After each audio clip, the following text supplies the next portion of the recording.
Box Media, news and information for the soul.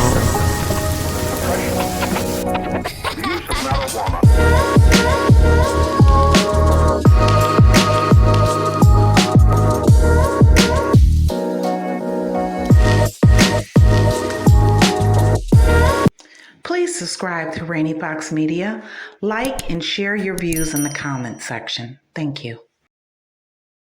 The Guardian just reported on a wild story out of Brazil where a mobile game allowed users to inflict various forms of punishment and torture on enslaved Africans. The game was called Slavery Simulator and was downloaded by over 1,000 users since it first appeared on Google Play on April 20th.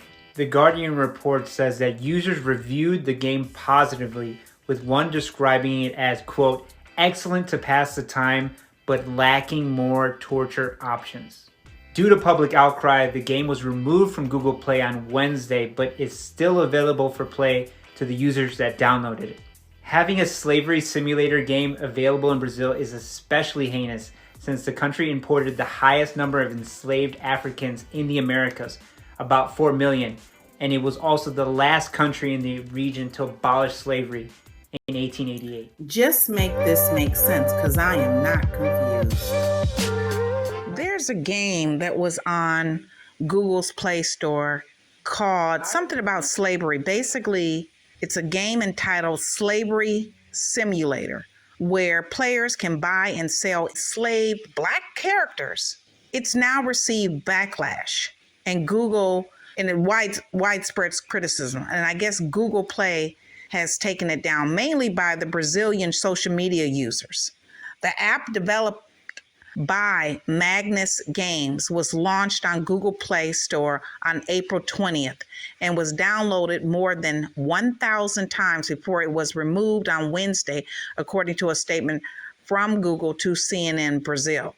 On Wednesday, Brazil's public prosecutor office opened an investigation into why the game was made available on the Play Store in the first place.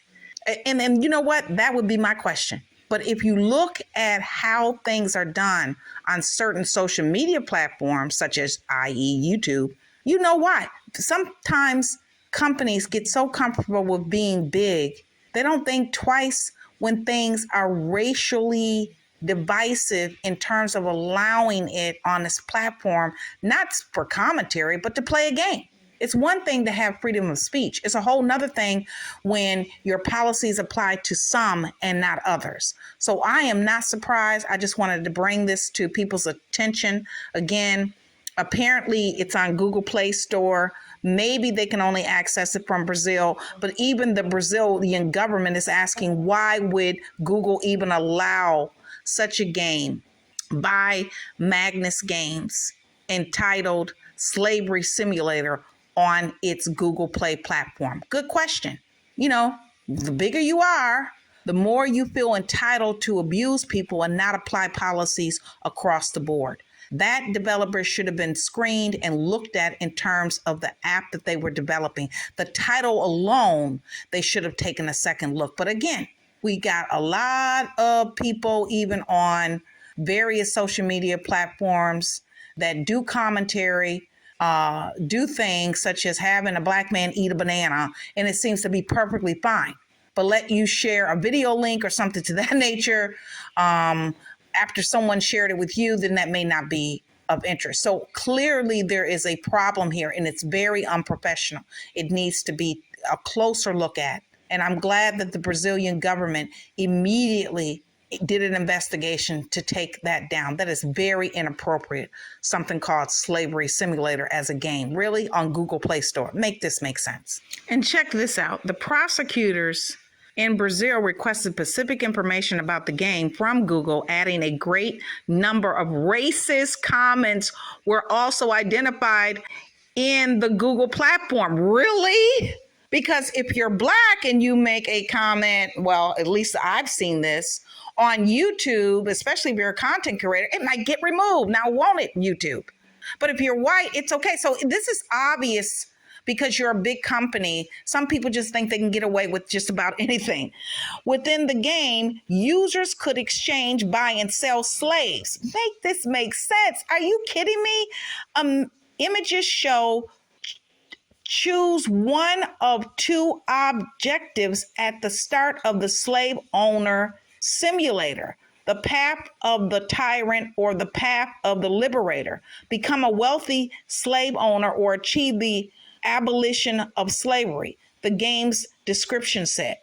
In one of the modes offered to players, the game said, use slaves for your own enrichment, prevent the abolition of slavery, and accumulate wealth. This is on Google's Play Store. The title of the game, I can't even believe it, but then again, I've been a content creator on YouTube, so therefore I can. The title of the app that was on, it's no longer on, and I'm assuming this can only be accessed in Brazil. But I'm glad the Brazilian government, I can't say this enough, stress this enough, spoke up about it, including the comments. If a developer introduces a game called Slavery Simulator, don't you take a closer look at it? Don't you? I mean, as a professional, you're so good at judgment, you would think that you would take a closer look at it if it said Slavery Simulator, but And these people in Brazil said, what is this? Are you kidding me? And as the Brazilian government asked, why would it even be on the Play Store on Google's platform in the first place? Luckily, again, it got taken down. But I digress. I just had to bring this information to you because I just thought it was not surprising.